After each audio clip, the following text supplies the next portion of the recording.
This documentary dedicated to Mary's Meals is part of a series entitled Let's Make a Mess. And it's been produced because of the wonderful support of thousands of people who've joined Infinito Plus One's crowdfunding campaign on the internet. I think it's easy to forget sometimes in this broken world just how many beautiful initiatives like this they are, making things better. And I would encourage you to have a look at Infinito Plus One, look at their crowdfunding campaign and consider supporting it, because it feels more important than ever that we do tell the world the good news, tell the world about these wonderful things that are making things better.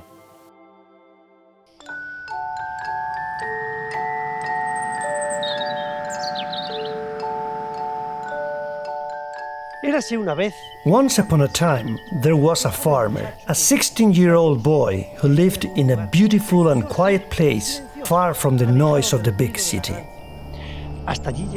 Terrible news arrived there about wars, hunger, diseases, corruption that was happening far away from that place.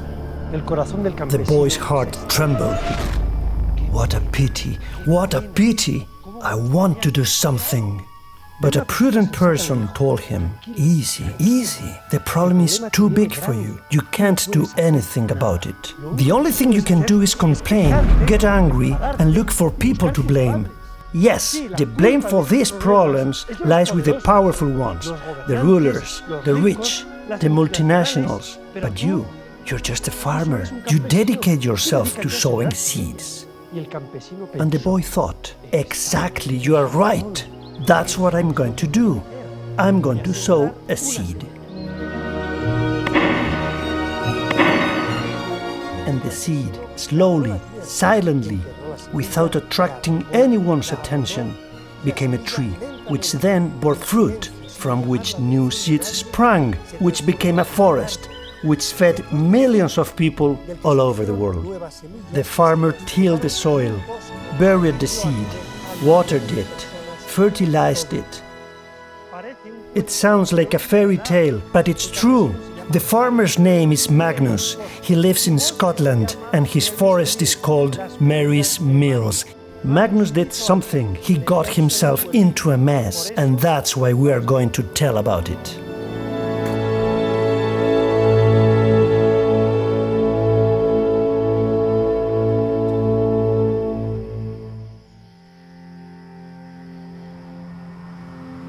Welcome to Scotland. As I look out over this landscape, I feel as if I have stepped into the pages of an ancient book of legends and can move like a character. My feet walk on a great wet carpet of green pastures, which sink to the depths of a loch or steeply rise to the top of the mountains.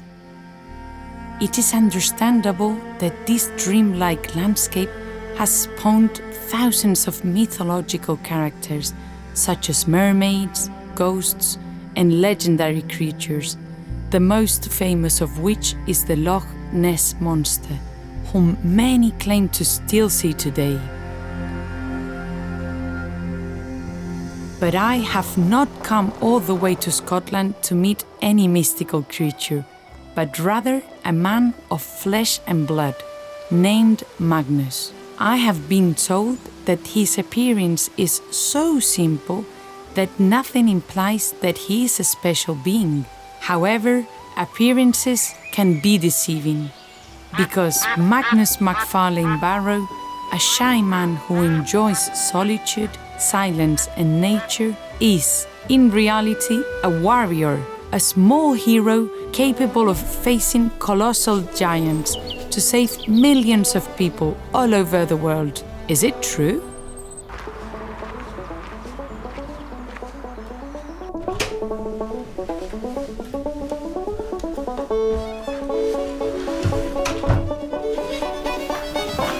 Hello, how can I help you? Could I have one beer? Yes, sure. Thank you. Sorry, is that Magnus McFarlane? Yeah, he's a man.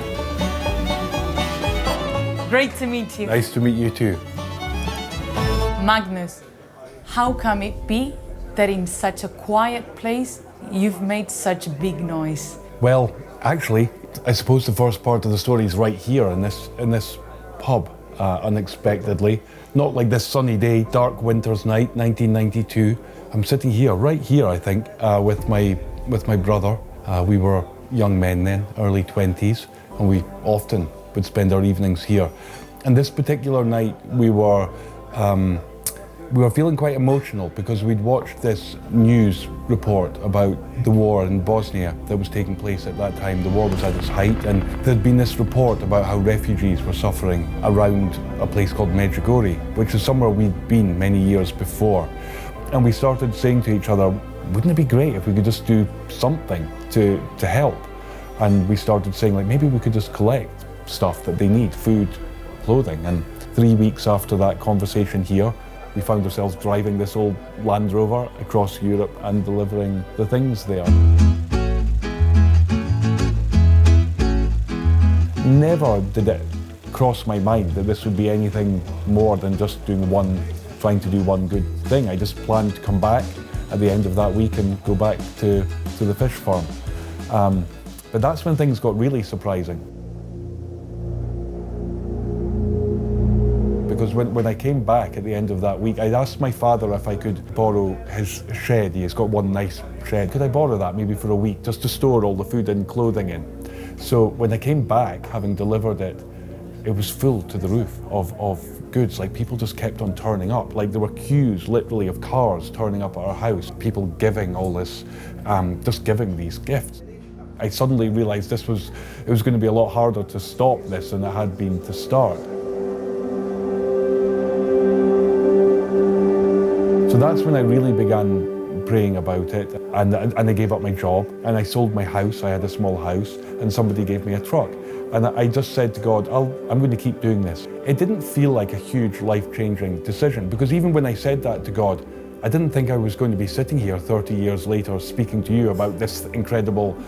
And actually, I love that about God. Certainly in my own life, I've had this experience of God that's been very gentle, just asking for one little step at a time. Because if back then God had said to me, this thing's going to happen and you're going to have to travel all over the world and you're going to have to speak to lots of people, I would have run away and hidden, I think, you know. So I love God for being so gentle with me. It's just he asked me to do one small thing and I said yes, and then he asked me to do another small thing and I said yes.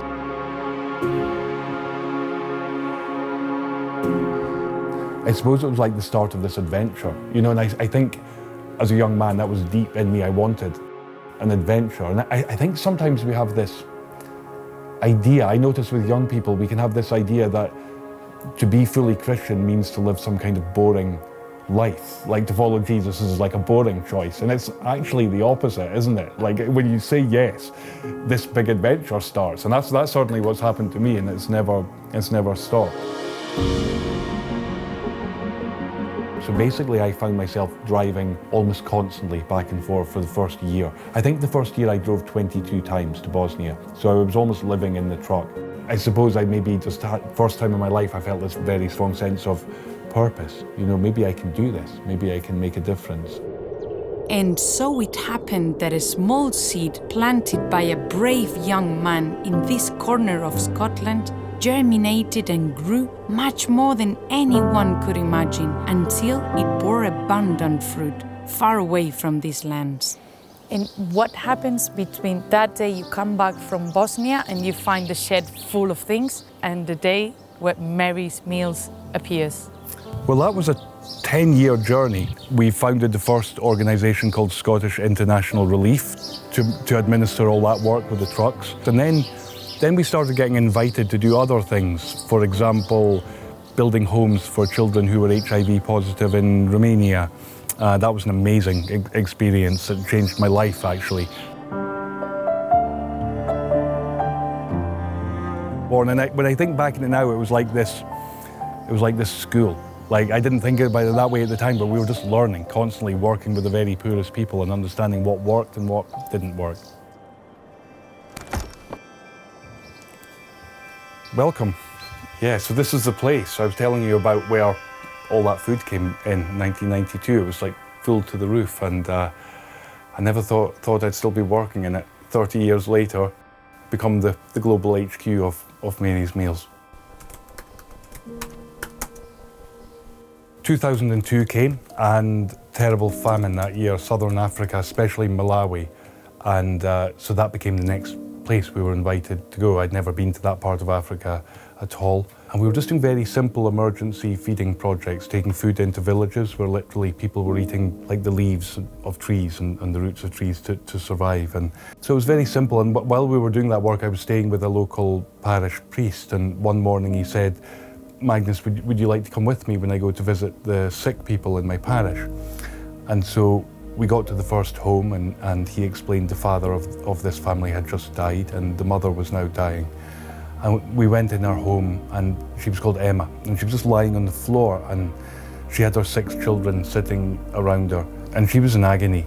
She had HIV/AIDS. She didn't even have the possibility of a painkiller, let alone medicine to treat her illness. And she said, there's nothing left for me now except to pray that someone's going to look after my children. And it was horrible. She was really panicking about that. And then I was talking to her oldest child sitting beside her, and he was called Edward. He was 14 years of age. And at one point when we were talking, I said, Edward, what's your hope? What do you want in life? And he said to me, I'd like to have enough food to eat, and I would like to be able to go to school one day. His answer just really hit me, but his answer that day really made me think about that in a new way, like about that horrible cycle of poverty that means that hungry children miss their education and then they're trapped in poverty for life, and so it goes on, their children after them. And that's really one of the things that made us start thinking about, we could break that cycle just by providing one meal every day. It would meet the immediate need of a child like Edward, but it could change everything if it also brought them into school. It was the words of a child that really ignited this whole Mary's Meals thing, and I love that. When Magnus learned about the deprivation of the people in Malawi, he was not satisfied with an idle feeling of grief and helplessness, but stepped out of his comfort zone, ready to get into trouble. He had already dared to fight the giants of war, poverty, and disease in Bosnia and in Romania. Now he was ready to fight the monster of hunger, which devours so many human lives in one of the poorest territories in the world, Malawi. At first glance, this battlefield is bleak, because what is normal in so many countries is extraordinary or even unknown here. I am referring to running water, electricity, medicines. Cars, shoes, and toys are also in short supply. And above all, there is a shortage of the most necessary thing to live: food.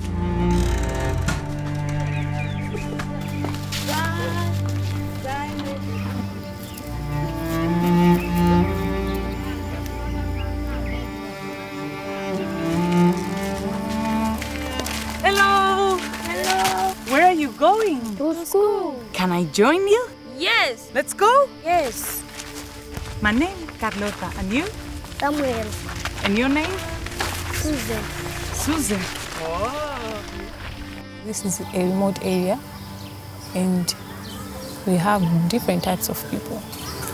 Others can afford breakfast and others cannot.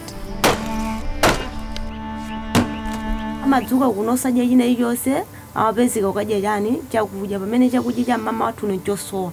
Ndi amapezeka kuti akapita sukulu kudya mwina mwana wagona ndi njala amakapezeka amene udya ndi aphala. When you haven't eaten anything since morning, your stomach had this crazy sound.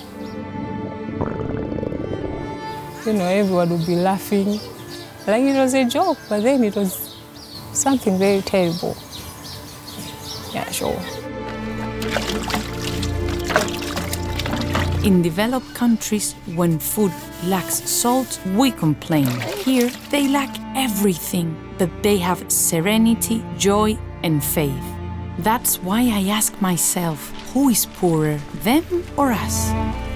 To successfully wage war against hunger, Magnus did not surround himself with politicians, economists, or the military, but formed an army of volunteers whose only weapons were faith and love. The strategy could not have been simpler: to talk little and to love a lot. I think there was three very important things at the beginning. So one was, if this is really going to work, it has to be owned by the local community, not by us. So we had meetings in the villages and we said, look, we've got this idea, this provision of one meal every day in a school, but we'll only go forward if you are willing to take responsibility and volunteer your time to do the cooking and all the work involved. And immediately the people said, yes, this is what we want.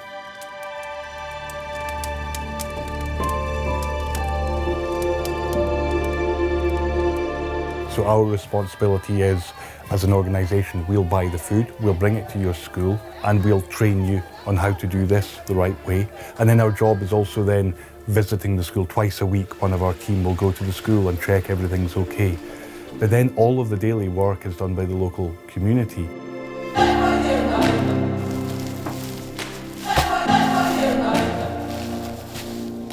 We have an army of 40,000 volunteers who have made it possible for our work to be done, to be delivered, for the children to be fed. These are men and women who wake up every day in the morning, making sure that the children's porridge is ready.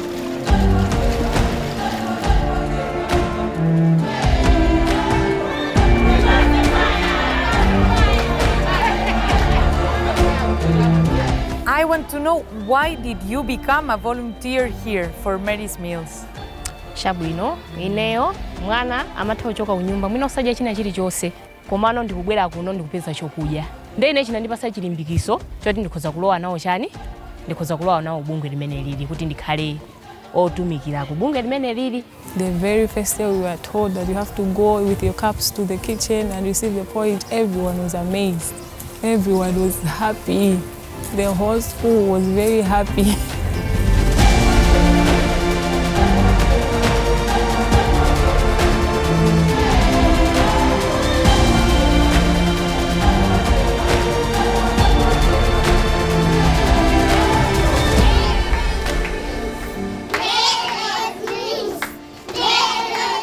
And then the second thing was about the food itself. We wanted to buy it locally as much as possible to help the local economy, to support the local farmers. So that became a dish called Lukuni Pala.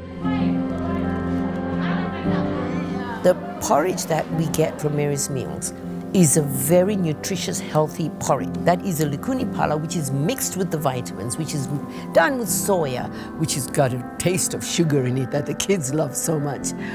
And that porridge is such an important meal for the children. Cheers! Cheers! Cheers!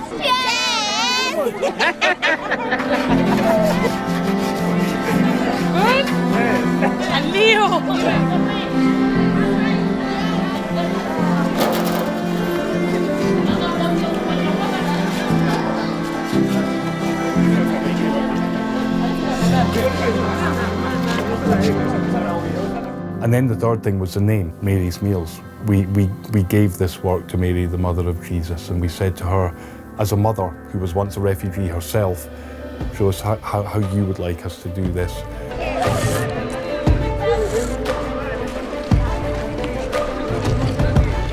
And did she teach you how to feed? Yes, and I think she continues to, and I think she's praying for us in heaven that I can't explain, you know. But it feels to me very deeply that it's her work. As a mother with a child.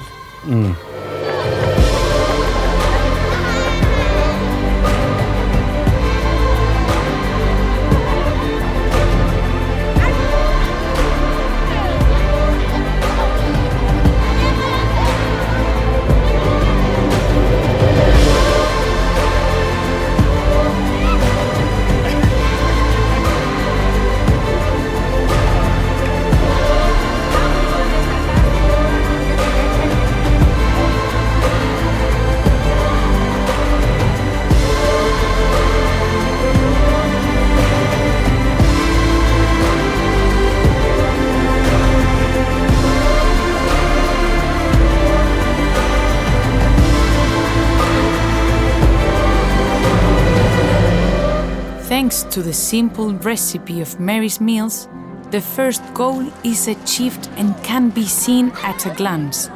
Children fill their stomachs and get their energy up. But that food has an immediate side effect, because with their stomachs full, they are ready to go to class and ready to fill their minds as well. The formula is a classic: mens sana in corpore sano. Maths and food go together. When a person is hungry, you cannot hear anything about maths. You just look at the teacher and you be like, what is he doing? Or what is she doing? You are doing nothing. No one learns on an empty stomach. You know, now I'm a teacher and I know all that. As a teacher, you can easily see that this child is hungry. This one has a full stomach. Those who are with something in their stomachs, they are very, very active. And all the activities, they participate so well.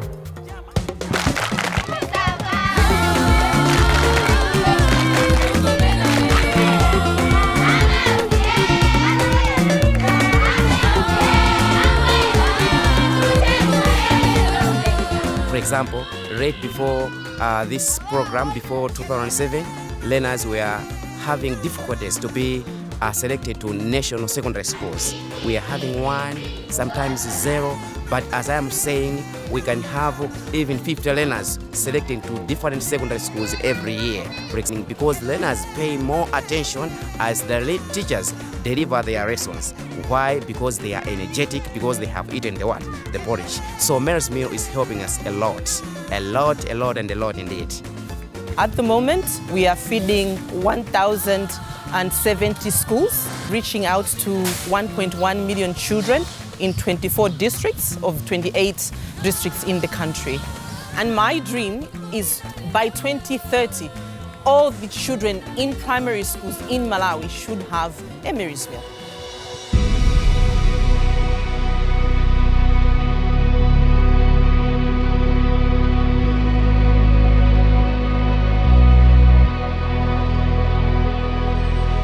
Do you think kids have a sense of how important education is? They know. Most of them would be asking me, teacher, you said that you've been here before. You said that you have been eating this porridge. How did you come to be a teacher? I was coming here every morning, eat porridge, go to class, concentrate. Here I am.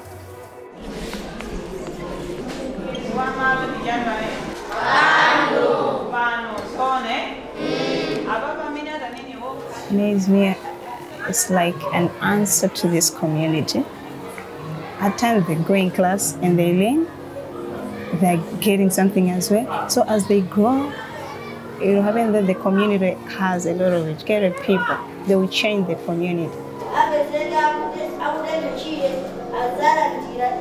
Since we started getting the porridge, it has been just amazing, because what has happened is that the children have been coming to school on a daily basis.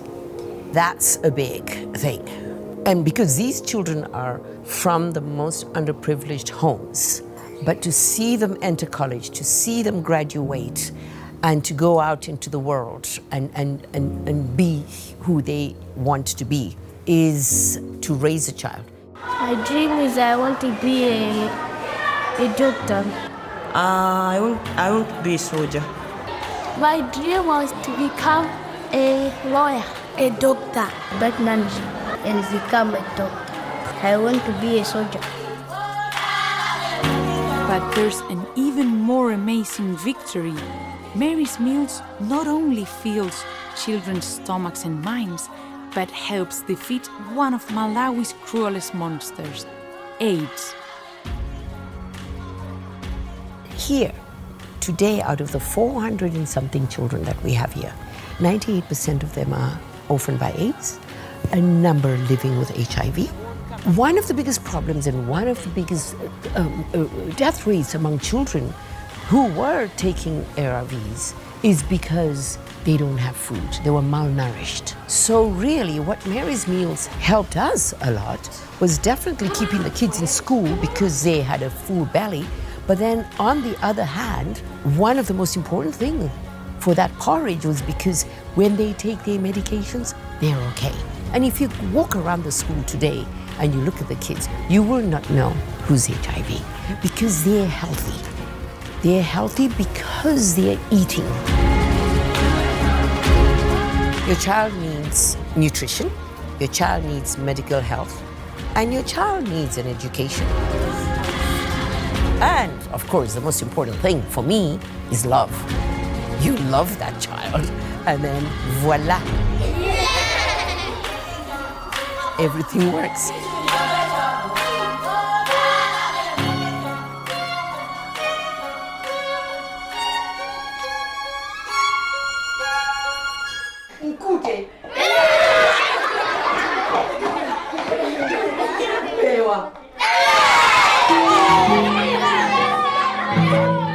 One time we go for holidays and we came back and I said, "Are you happy to be back in school?" They're like, "Yes." And I'm like, "Well, when I was young, I didn't want to come back from my holidays.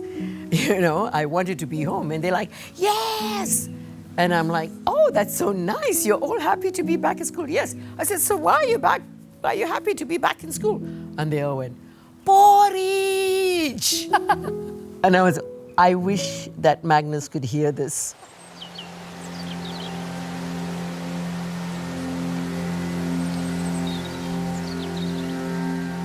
What do you feel as the biggest satisfaction of all your work?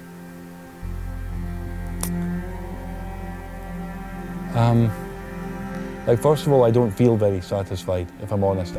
I feel like we've just begun. Like, it's incredible we're feeding all those children, but there's far more children who are hungry today.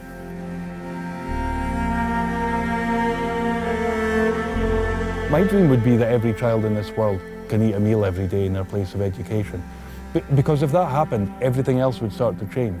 The world's poorest countries would be transformed if every child was in school and getting a basic education and being fed. They would grow to become the people God created them to be, and things would change dramatically. That would be my dream. And it's not a crazy dream, that's possible.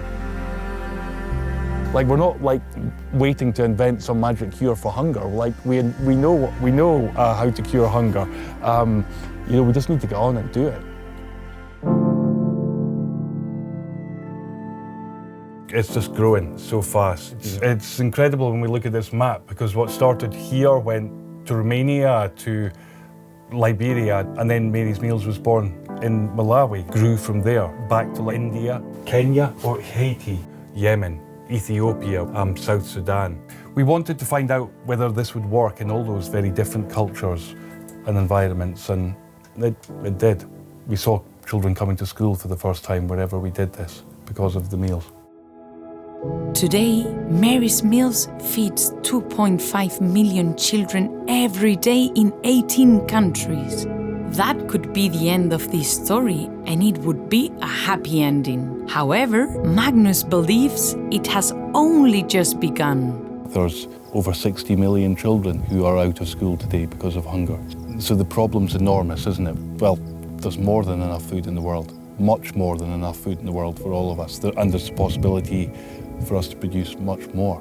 So I remember when we began Mary's Meals, and sometimes I would express this vision, that our vision is that every child in the world might at least eat one good meal every day in their place of education, and people would look at me like, he's crazy. And then, like, the older I get, I think it's much more crazy that even one child would go a day without food in this world of plenty. Hi, Callum. Hi, Dad. How are you? Hi, good. How's it going?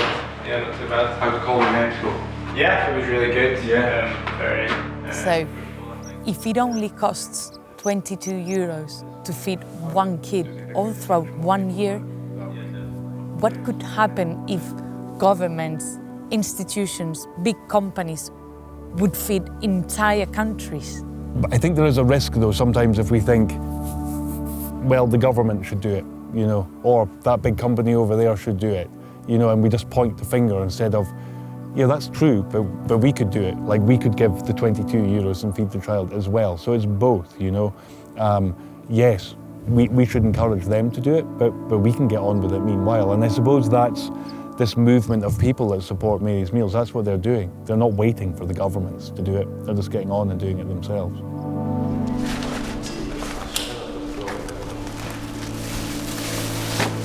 It could be more simple, one meal every day for a hungry child. And who doesn't want to do that? Who wouldn't want to feed a hungry child a meal? You know, and then on top of that, we see it works. We see what happens when the children eat that meal. Everything changes because they come to school. So Mary's Meals is this opportunity to do something that really changes lives.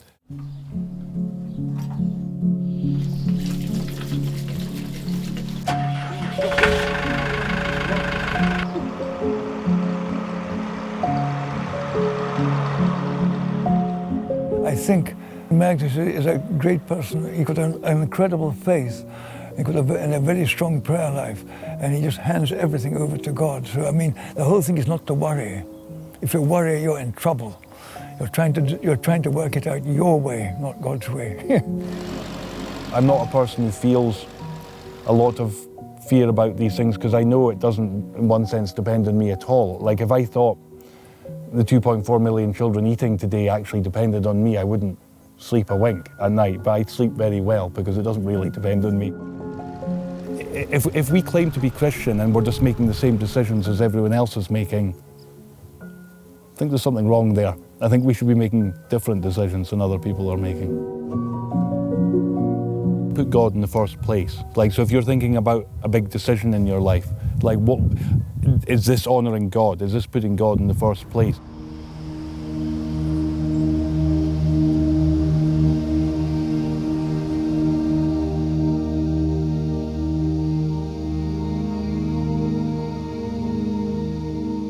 And how do you think God has used you? I don't understand why he asked me to do this, because on the face of it, I'm the last person he should have asked to do this. I don't know how to do it. I really don't. I'm not qualified to do it, you know? And I felt that very much at the beginning. Like at the beginning when this work started and people would ask me to come and give talks and things like that, I would hide. I would always have an excuse. So I'm busy, I've got to go and do something else. I can't come and speak to you. And my mum or my wife, Julie, would have to go and do the talks. And then I ran out of excuses and I had to do some public talks and I was so scared, you know? And sometimes I just feel so small. Like if I travel to a faraway country and meet these people I've never met before and I discover what they're doing to support this mission, it makes me feel like I feel so humbled by them. Like, I mean, that's a very bad answer to your question, because I suppose what I'm saying is I don't really know why God's asked me to do this, and I can see the fruits of some of what I'm trying to do for him, but I still feel inadequate a lot of the time. I still have this sense of mystery about why me.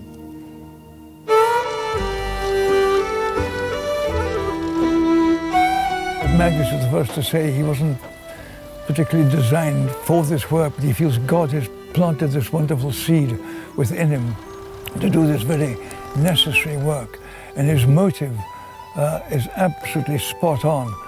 He doesn't rest until he can get every child that needs to be fed should be fed. You know, there's no end to it. Just keep on going and going, and he must feed as many as he can. Yeah, it's a universal call. God definitely seems to like choosing unqualified people. We just need to look at the 12 apostles. Like, I don't think they would have done too well if he'd gone through an interview process and tried to tick all the boxes. They wouldn't have made it. During the course of the work, I met this family and we were just having a chat over a pint. So Malawi, still by far the biggest project. So that was amazing enough. Premio Princesa de Asturias de la Concordia 2023 a la organización sin ánimo de lucro británica Mary's Meals. I got this award. It was like a strange thing. It was CNN Heroes, and I got invited to this very glamorous event in Los Angeles in this big theatre, and there was all these very famous actresses and actors there, and I had to make this 60-second speech, and the people at CNN were saying to me, like, you have to keep it exactly to the 60 seconds, don't talk about anything else, just say your thank yous or we'll cut the whole thing. And so I was praying about it before, and then I had this conviction that I had to thank God and our Mother Mary in front of all these people. So I did. I just said, like, I just want to thank God for this, and I want to thank Mary, the Mother of Jesus, for this work. And to my amazement, they didn't cut it. Please join me in honouring CNN hero, and I'm proud that he's a fellow Scotsman, Magnus McFarlane-Barrow.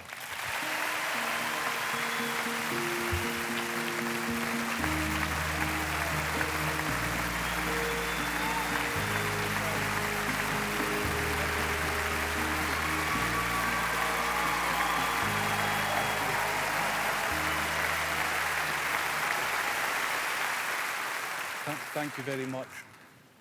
This is very, very humbling, but it's also wonderful. It's wonderful to be able to receive this award on behalf of the thousands of people all over the world who are working to realise this vision that we have, that every child in the world should be able to receive at least one good meal every day in the place of education.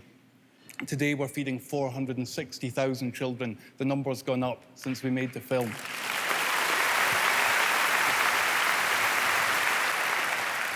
I just want to take this opportunity to thank my family, all my co-workers, my friends, especially my wife Julie, who began this work with me. And I just want to thank Mary, the Mother of Jesus, who brought up a child in poverty, who knew what it was to be exiled, to thank her for her inspiration and love. Thank you. And it was amazing how many people afterwards contacted me from different parts of the world and said, I saw that and that was amazing, and I want to get involved in your work. You know, so I think so often when we're countercultural in that regard, when we're brave enough to speak of our Lord Jesus, people love that, even if they don't share our faith, because we're being authentic to ourselves. I think we learn these lessons when we see somebody like Magnus doing this. We look at him and say, listen, if he can do it, why can't we do it? He is literally a lesson to all of us. You don't have to be Bill Gates to make a difference.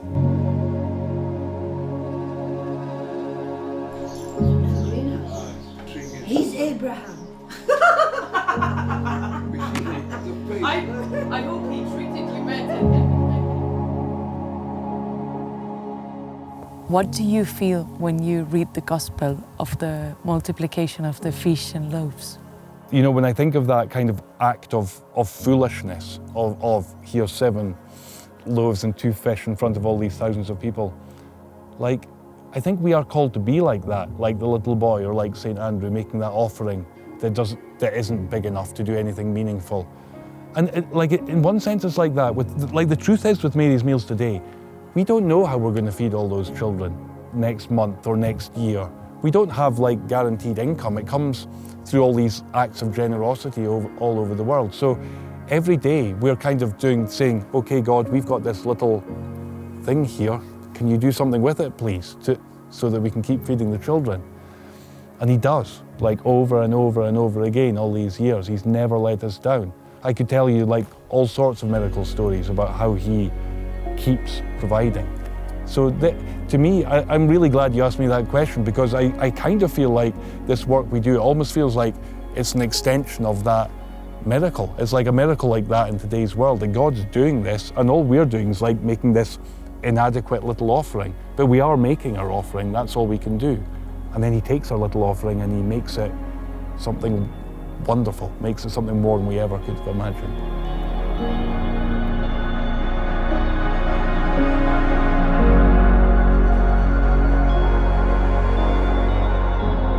Meet young people that are really full of the Holy Spirit and really believe that they can be used by God, then you see miracles happening and you can see it. That's the way the church is going to grow. People recognize this is a miracle, you know, of grace, and that in itself attracts people. Why is Magnus different from other charity leaders? It's because I don't do it for money, I don't do it for myself, I do it for God. I do it, you know, and I rely on providence and all. That is a completely different attitude to charity than 99% of other charities that are doing wonderful work, but they're not doing it for the same reasons that Magnus is doing it.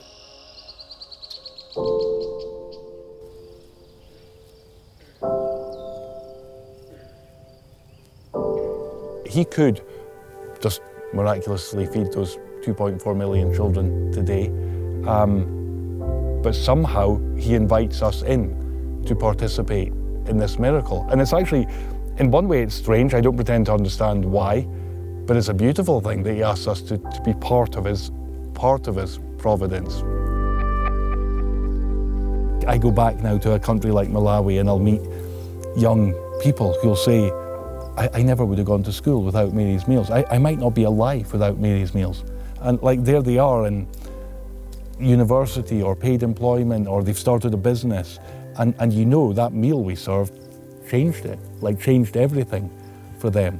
So yeah, you see the fruits, you see them having families now, you see that change through the generations that's going to happen because of that. So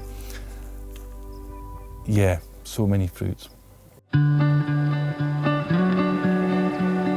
God's made us in his image and likeness, and I think so often, like we've all got this hole inside of us that where God should be, you know, and so often we're looking to fill that in the wrong places, aren't we? We're looking for things, money, experiences of different sorts. It never satisfies us. And I see so often with people who've worked so hard to accumulate great wealth that they haven't found that thing that satisfies them at all, you know? And then those people that have learned to give, they are finding that thing, that sense of meaning, that discovery of just how wonderful they actually are, like how incredible we are, you know, as human beings, that God made us that way, that we would do that we would share with people that we don't even know because we love them.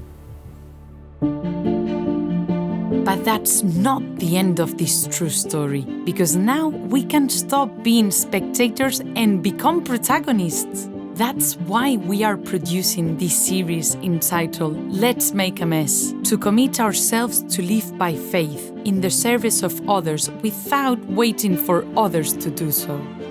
The continuity of the mission depends on each one of us. Join the Let's Make a Mess team and make sure this party never stops. Thank you. Okay, I'm talking to you. I think God's got a plan for you. I think God's got a plan for everyone. And I really encourage you to say yes to it. Not to think that it's up to other people to make the world better or to do something different.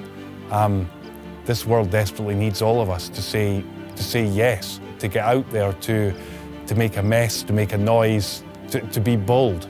The world's crying out for that, and it needs you. It needs you to play your part in that. And all of us can do something. Every single one of us can do something to make this world better. So please, you know, say yes, get up and out and do it.